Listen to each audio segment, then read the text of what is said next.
Shalom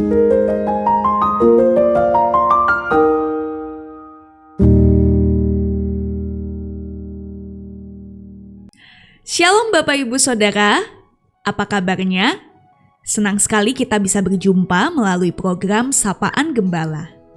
Sebelum kita bersama merenungkan firman Tuhan, mari bersama kita berdoa.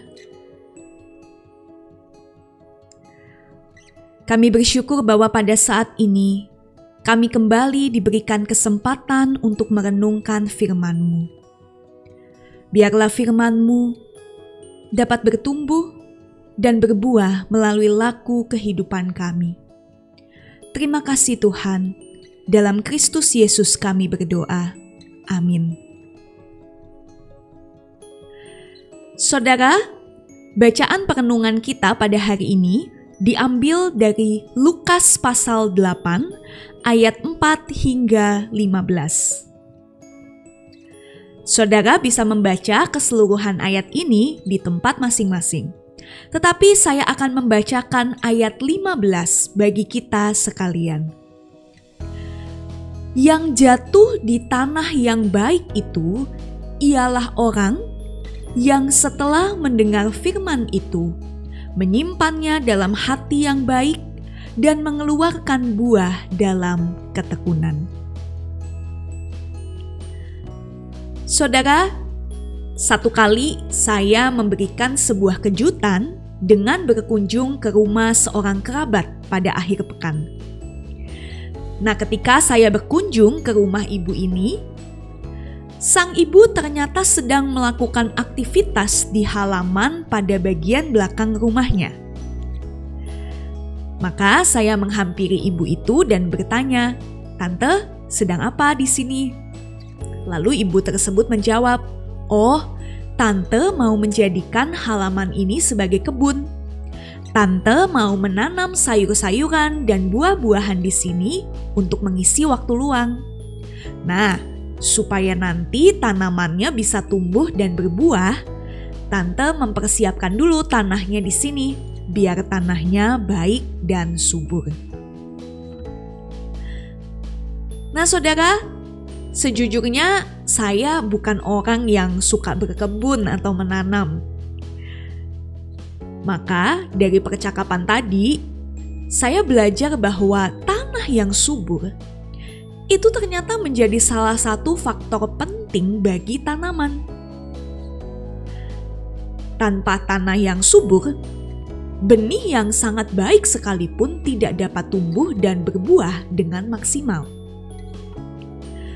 Nah, saudara, dalam bacaan leksionari pada hari ini, kita membaca salah satu perumpamaan Yesus, yaitu perumpamaan tentang penabur yang menaburkan benih dan jatuh di tempat yang berbeda-beda. Benih dalam perumpamaan tersebut dimaksudkan sebagai firman Allah, sedangkan tanah diartikan sebagai hati manusia.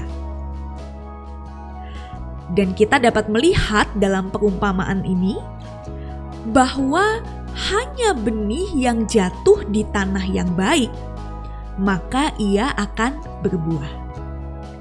Artinya apa? Artinya, saudara, Yesus hendak mengajarkan kepada kita bahwa kalau kita punya hati yang baik, yaitu hati yang bersedia untuk dipenuhi dengan kasih dan kebenaran, maka firman Allah dapat berakar dengan kuat, bertumbuh, dan berbuah melalui laku kehidupan kita. Namun sebaliknya, kalau kita memiliki hati yang jahat, yaitu hati yang dipenuhi dengan keegoisan, amarah, kebencian, maka firman Allah tidak akan mungkin dapat bertumbuh dan berbuah di dalam kehidupan kita. Nah, maka saudara, kita perlu menyediakan diri kita sebagai tanah yang baik, supaya kehidupan iman kita dapat terus bertumbuh dan berbuah. Sehingga ketika kita menghadapi berbagai persoalan hidup, kita tidak mudah goyah, sebab firman itu telah menguasai hati kita dan juga laku kehidupan kita. Kiranya Tuhan memberkati kita. Mari kita berdoa. Ya Tuhan, kami ingin menyediakan diri kami sebagai tanah-tanah yang baik, sehingga ketika kami mendengarkan sumber kebenaran firman-Mu, entah itu melalui khotbah, perenungan, pemahaman Alkitab, apapun itu, kami dapat menjadikannya sebagai pedoman di dalam hidup kami.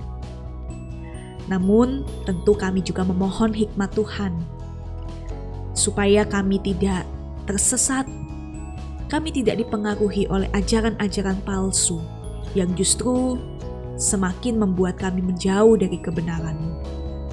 Tapi biarlah hikmat Tuhan menuntun kami untuk memilih dan memilah manakah kebenaran yang dapat menuntun kami. Terima kasih Tuhan. Amin.